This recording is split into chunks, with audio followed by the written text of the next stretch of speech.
Fala galera, tudo bom com vocês? Espero que sim. Eu sou o professor Thiago e hoje nós vamos ter mais uma aulinha de história. Antes de começarmos, não esqueçam de curtir esse vídeo, de se inscrever aí no nosso canal e também de ativar as suas notificações.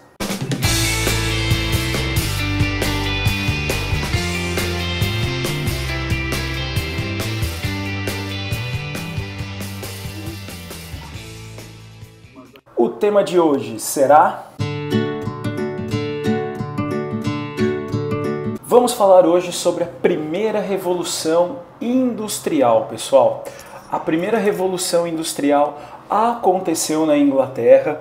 Os ingleses foram pioneiros nesse processo, mas é claro que é importante a gente entender o que levou a esse pioneirismo e quais as transformações que ocorreram. Então vamos fazer aqui uma breve introdução.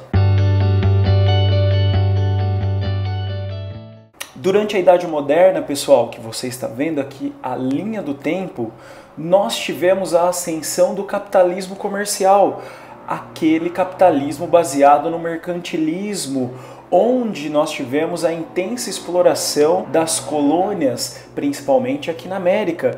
Lembrem-se que na exploração mercantilista, aqui na exploração da colônia, nós temos aquela relação muito conhecida como Pacto Colonial. Você está vendo aqui uma representaçãozinha. No Pacto Colonial, pessoal, a colônia ela vai ter relações com a metrópole e a metrópole tem exclusividade na hora de vender os seus produtos e na hora de comprar os produtos também da colônia. Esse processo, gente, da história é muito importante. É aqui no capitalismo comercial que nós teremos um crescimento das cidades europeias, um crescimento também da população e uma acumulação de capital. Vale lembrar, pessoal, que todo esse processo acaba até barateando os custos produtivos, uma vez agora que você tem muitos recursos que estão sendo drenados das colônias e permite aí, obviamente, um aumento no nível de consumo. Com o aumento do consumo, pessoal, nós vamos chegar a um problema, a uma disparidade.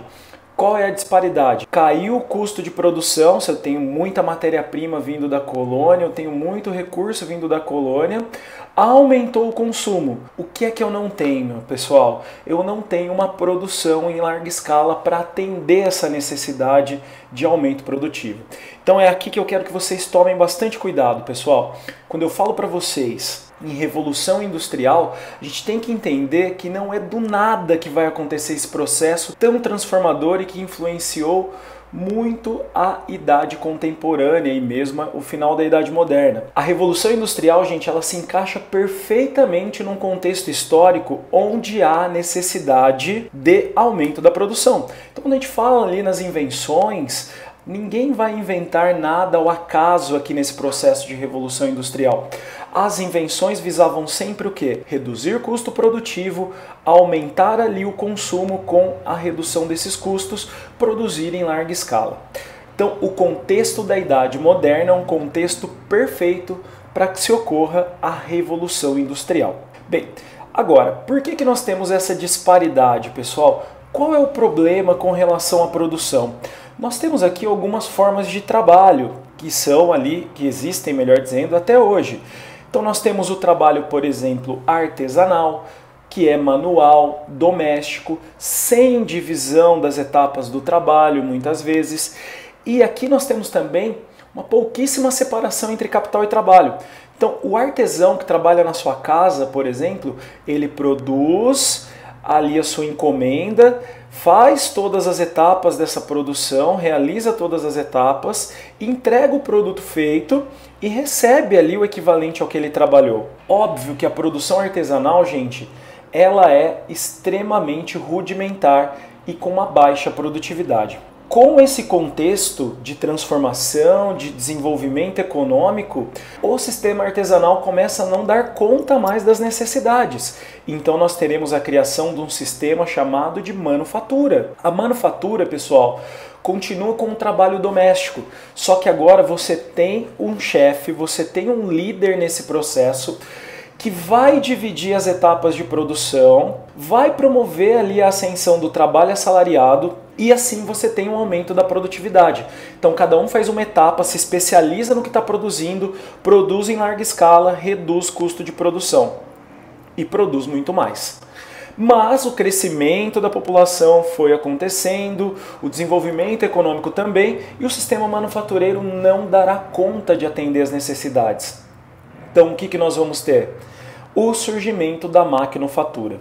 Gente, com a maquinofatura, agora esse trabalhador vai para fábricas e vai utilizar máquinas e nós teremos um processo de separação definitiva entre capital e trabalho. O trabalhador ele vai vender simplesmente a sua mão de obra, ele não será mais dono dos meios de produção, fábricas e máquinas, que o custo é muito elevado para se ter aí os meios de produção, então ele vende sua força de trabalho, ok? Aqui a produção finalmente vai conseguir escalar e vai passar inclusive o próprio nível de consumo.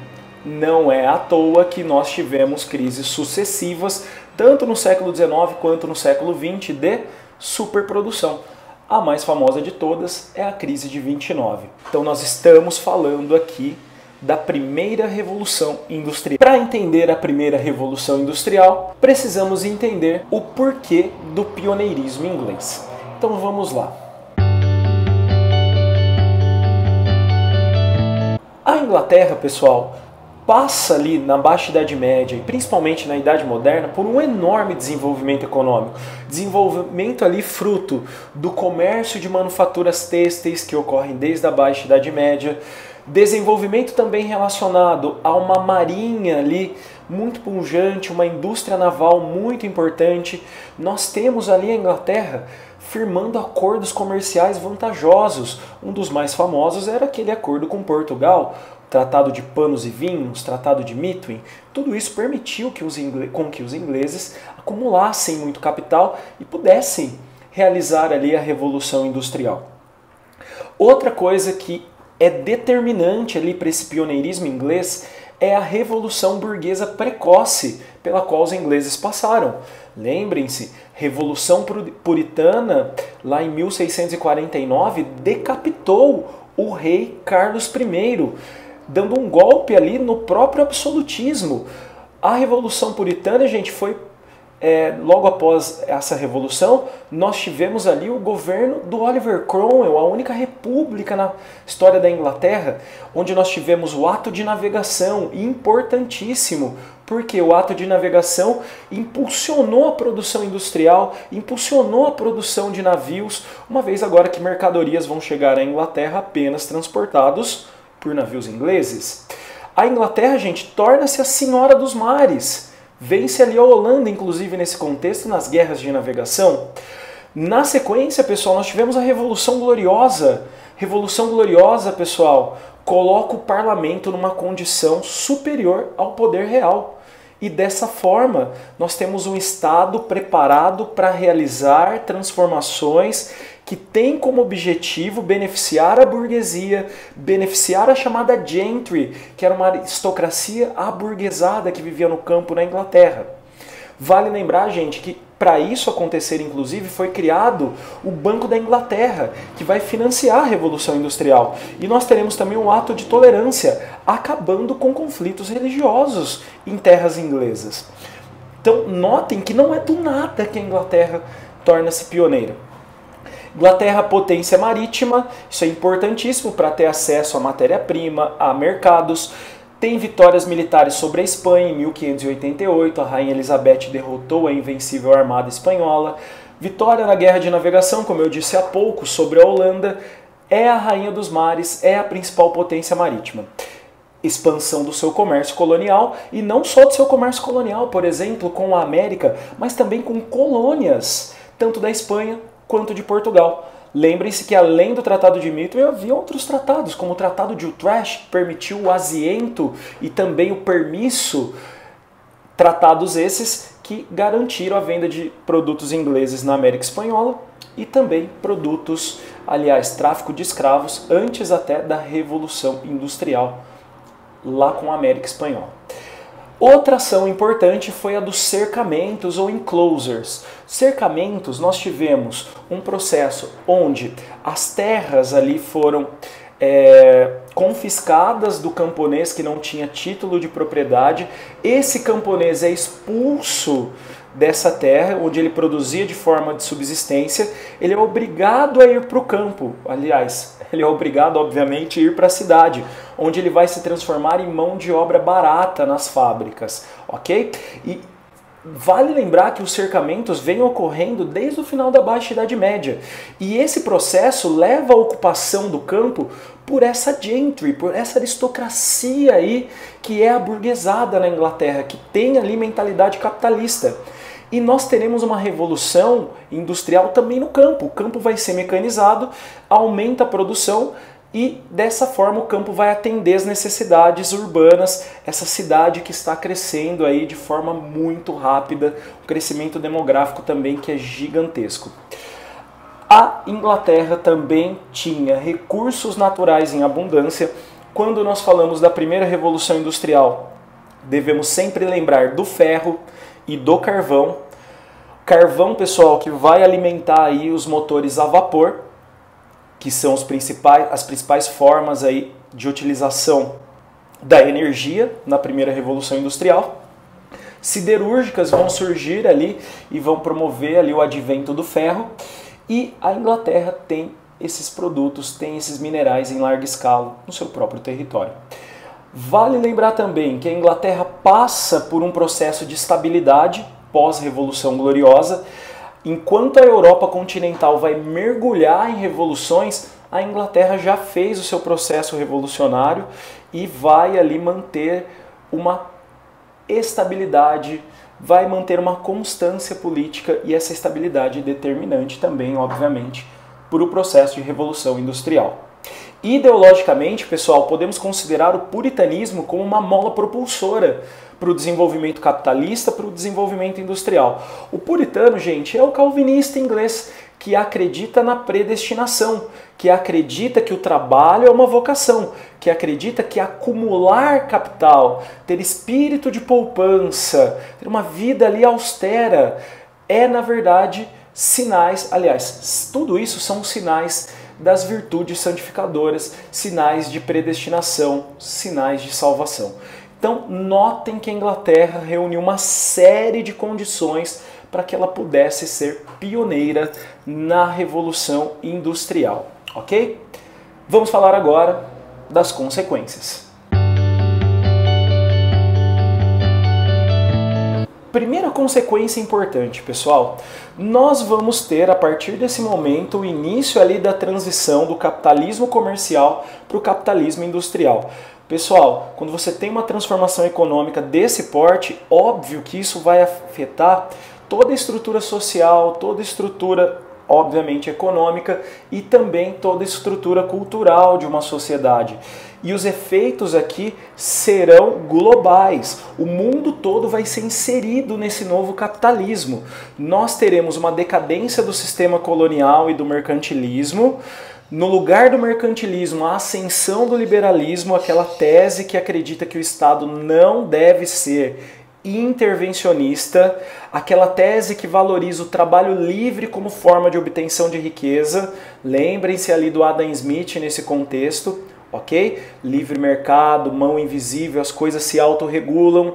As pessoas, segundo Adam Smith, têm a tendência a trabalhar cada vez mais, porque trabalhando cada vez mais eu enriqueço individualmente, individualmente enriquecendo, a sociedade enriquece.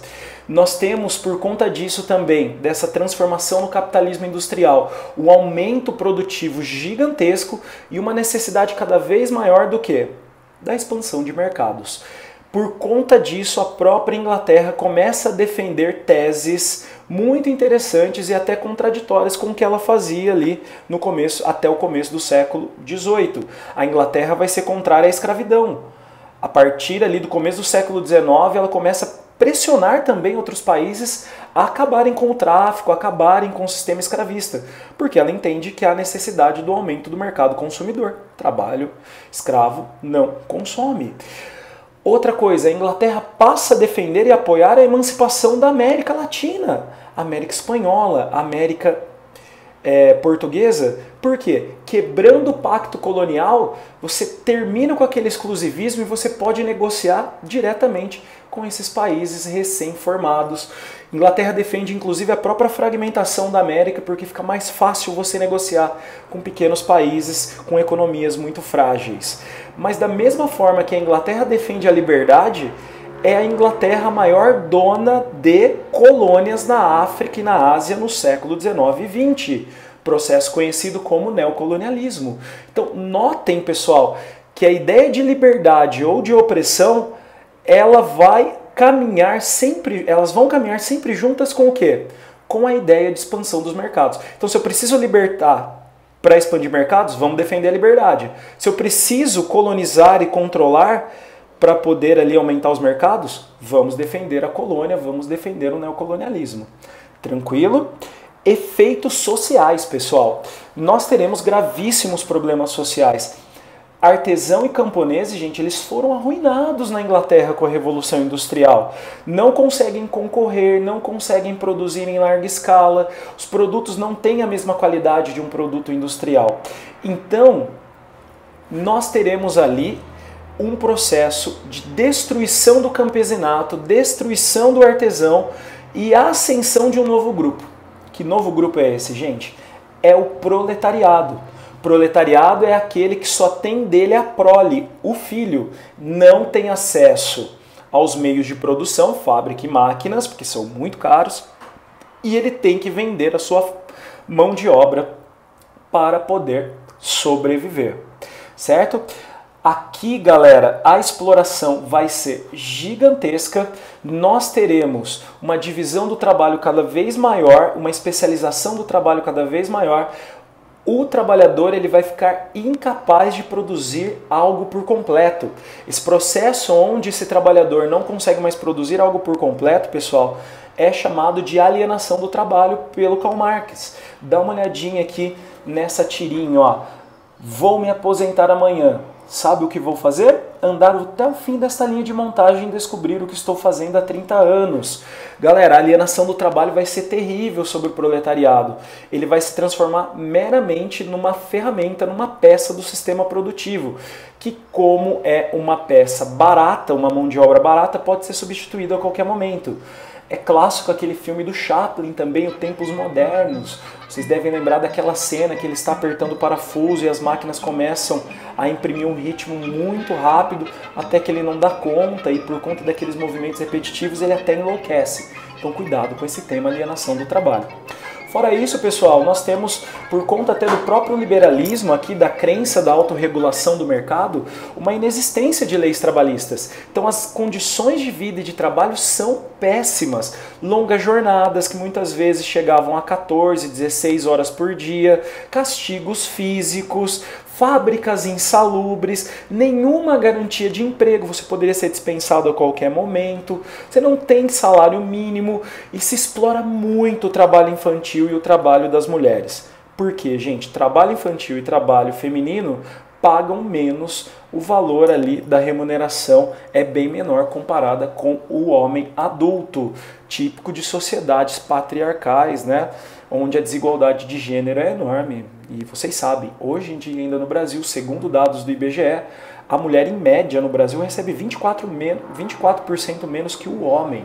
Aqui, galera, crianças a partir dos 5 anos já estão trabalhando, ok? Então, esse antagonismo entre burguesia, que é o dono ali, entre burgueses, que são os donos do meio de produção, e proletário, que são explorados, óbvio que vai levar a revoltas. O trabalhador, gente, ele vai se organizar. O primeiro grande movimento que nós tivemos na Inglaterra foi o movimento ludista, os chamados quebradores de máquinas. Aqui você não tem uma ideologia bem formada, mas esses trabalhadores, eles entendem o quê? Que o seu processo de exploração, ele acontece por causa da industrialização. Então eles vão destruir as fábricas e as máquinas. Gente, a Inglaterra vai pegar pesado aqui. Em 1812 foi publicado o Breaking Act, onde quem fosse pego destruindo fábricas ou máquinas seria condenado à morte. Nós vamos ter também o surgimento das trade unions na Inglaterra, os populares sindicatos. Você tem a união dos trabalhadores em instituições de ajuda mútua, instituições que vão ajudar a organizar esse trabalhador, que vai promover, obviamente, greves, manifestações e que vai exigir direitos. O principal movimento que eu destaco aqui para vocês, pessoal, para a gente encerrar, foi o movimento cartista. O movimento cartista, pessoal, que produzia ali as chamadas cartas do povo, que eram entregues ali ao rei e ao parlamento, vai promover greves, vai promover manifestações, exigindo maior participação política, o direito ao sufrágio, né, ao voto, vai exigir leis trabalhistas, vai combater o trabalho infantil, vai combater a exploração da mulher. Galera, a busca por leis trabalhistas, por direitos, ela foi violentíssima e as conquistas foram gradativas. Pouco a pouco vai se conseguindo redução de jornada, elevação de salários, mas esse processo vai estar muito condicionado, no caso europeu também, da própria exploração neocolonial, que permitiu ali maiores condições financeiras para se pagar aí para os funcionários. Tudo bem? Galera, espero que vocês tenham gostado. Até a próxima!